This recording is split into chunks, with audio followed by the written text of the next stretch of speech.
എറണാകുളം എടയാർ വ്യവസായ മേഖലയിലെ മൃഗക്കൊഴുപ്പ് സംസ്കരണശാലയിൽ mini boiler പൊട്ടിത്തെറിച്ച് തൊഴിലാളി മരിച്ചു.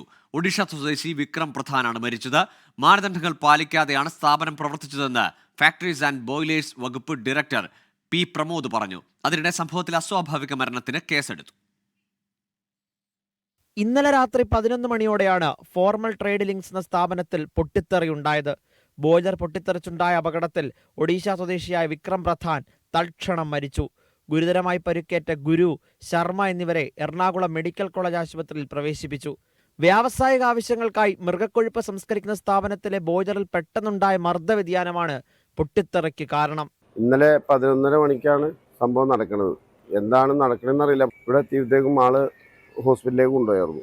ഇനി എന്താ സംഭവിച്ചതെന്നുള്ളത് വ്യക്തമായിട്ട് നമുക്ക് മനസ്സിലായിട്ടില്ല. അത് പരിശോധിച്ചിട്ട് പറയാൻ പറ്റുള്ളൂ എന്താണെന്നുള്ളത്.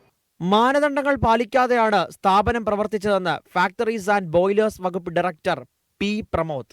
ഇന്ത്യൻ ബോയിലർ ആക്ട് പ്രകാരമല്ല അത് നിർമ്മിച്ചിരിക്കുന്നത്. ഇന്ത്യൻ ബോയിലർ ആക്ട് പ്രകാരമല്ല അതിന്റെ പ്രവർത്തനം നടത്തിയതും. അതുപോലെ അതിന്റെ അൺഓതറൈസ്ഡ് ആയിട്ടുള്ള ആൾക്കാരെ വെച്ചാണ് അത് ഓപ്പറേറ്റ് ചെയ്യുന്നത്.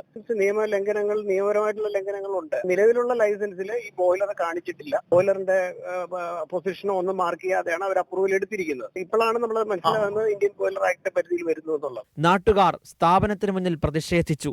വ്യവസായ മേഖലയിൽ അപകടങ്ങൾ ഉണ്ടാകുമ്പോൾ ഉദ്യോഗസ്ഥർ ഇടപെടുന്നില്ലെന്നാണ് ആരോപണം. എടയാർ വ്യവസായ മേഖലയിൽ ഫാക്ടറി ബോയിലേഴ്സ് ഇൻസ്പെക്ടർ എന്നൊരു സർക്കാർ പ്രവർത്തിക്കുന്ന ഇതിലുള്ള ആളുകൾ ഇവിടെ യാതൊരുവിധ പരിശോധനയും നടത്താത്തതിന്റെ അനന്തരഫലമാണ് ഈ സ്ഫോടനം നടന്നിരിക്കുന്നത്. ചെറുകിട കമ്പനികളിൽ യാതൊരുവിധ പരിശോധനയും നടത്താത്തതിന്റെ അനന്തരഫലമാണ് ഇന്നിവിടെ ഒരാൾ മരണപ്പെട്ടേക്കുന്നത്. അപ്പോൾ ഇത് സർക്കാർ നടപടി ഉണ്ടാക്കണം.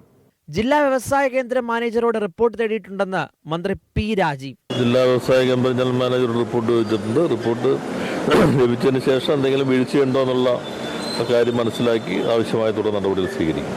പരുക്കേറ്റ് ആശുപത്രിയിൽ പ്രവേശിപ്പിച്ച 2 പേരും ഗുരുതരാവസ്ഥയിലാണ്. 24 കൊച്ചി.